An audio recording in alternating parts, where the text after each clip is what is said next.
చూస్ country delight, live better. ఇప్పుడే country delight యాప్ని download చేసుకోండి. మనతో పాటు మాజీ గ్రూప్ కెప్టెన్ రాజేంద్ర ప్రసాద్ గారు ఉన్నారు. ఎయిర్ ఫోర్స్లో మాజీ అధికారిగా ఆయన ఉన్నారు. రాజేంద్ర ప్రసాద్ గారు నమస్తే. నమస్తే అండి. ఈ గగనయాన్ ఏంటి? మనం కూడా గగనయాన్ అనేటువంటి ప్రణాళిక రెడీ చేస్తాం. ఇది కూడా సిమిలర్ టు ఇదేనా, స్పేస్ టూరిజం లాంటిదేనా, లేదంటే ఇందులో ఏమైనా స్పెసిఫికేషన్స్ ఉన్నాయా? గగనయాన్ అనేది సేమ్ అండి. మన ఇంటర్నేషనల్ స్పేస్ స్టేషన్, తర్వాత సెల్యూట్ 7 రష్యా, అమెరికా, తర్వాత మనం కూడా మన ఓన్ మీరు కానీ గమనిస్తే ఇస్రో మనకి గత 3 నెలల క్రితం సక్సెస్ఫుల్ గా స్పేస్ డాకింగ్ ని నిర్వహించగలిగింది.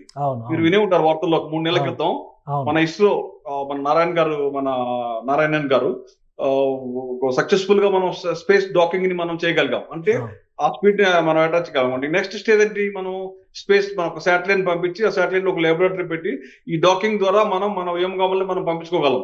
అలాగే వేరే దేశాలను కూడా మనం పంపించుకోగలం. అది గగనయాన్ యొక్క ముఖ్య ఉద్దేశం అండి. సో ఈ మిషన్ సక్సెస్ తర్వాత గగనయాన్ పైన అందరిలోనూ ఆసక్తి వస్తుంది అంటారు?